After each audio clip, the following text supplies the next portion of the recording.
we will be performing a kinetic stretch for hip internal rotation from the 90-90 base position.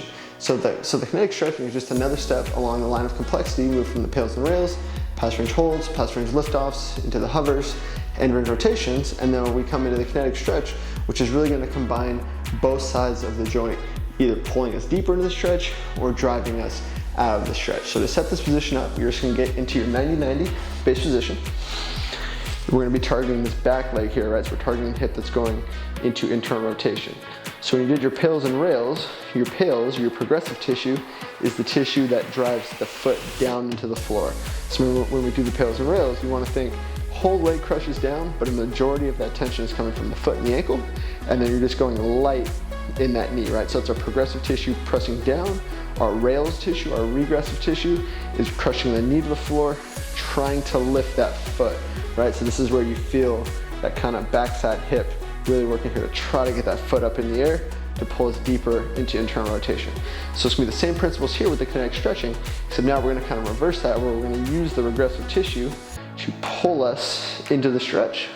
And then we'll find the bottom of that stretch, and then we'll use our progressive tissue, so crushing down to the floor, to push us back out of it. So there's a few different setups you could do here. So depending on your mobility, you could start from this position here, or if you wanna just kind of come out of this position, if you can't hold this position, or if it's just a little bit too much on that hip, you can just come out of it just a little bit with your hands kind of posted up behind you. So you wanna start with your chest forward. It doesn't necessarily need to be over the knee, but just chest in more of this general direction, facing towards the front leg. So if you're going from your hands here, what you would do is you just have here, we're gonna rotate as we try to lift that foot, right? So it's pulling ourselves deeper, not just by moving our spine, but we wanna use this tissue here. So I'm in this position here, I'm trying to lift this foot, right? So I'm already doing a rails contraction, I'm crushing my knee to the floor. I'm imagining I have a scale under this back ankle, and I'm trying to get light under that scale, right? So as I'm trying to get light under that scale, I'm activating all of this tissue here.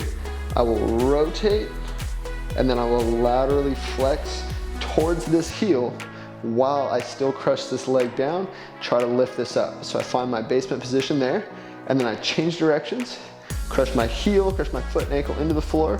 That drives down, that's my progressive tissue, and then I use that contraction there to come up and then rotate back out of that position. If you're going with your hands behind you, it's gonna be the same thing. My chest up, chest facing forward.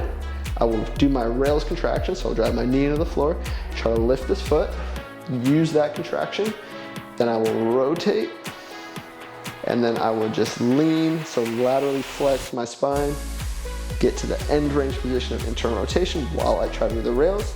May feel a little cramp here, and then I would just change directions, drive myself out of it with the progressive tissue, which is pressing down now. I come up, and I rotate back to my start position. So you can play around with the cadence here. You could do, think like a 2 or 3 second cadence, pulling myself deeper, driving myself out of it. You could progress to a 5-second cadence, or you could just do for time, or however kind of works best for you and what your program and abilities call for. So just remember that you're pulling yourself deeper with the regressive tissue, trying to lift the foot, press yourself out of it with the progressive tissue, driving the foot into the floor. That now takes us back to our start position. The reps will be dependent on the program that you're following. Do your sets and reps on this side, and then you'll change directions. That is a 90-90 hip internal rotation kinetic stretch.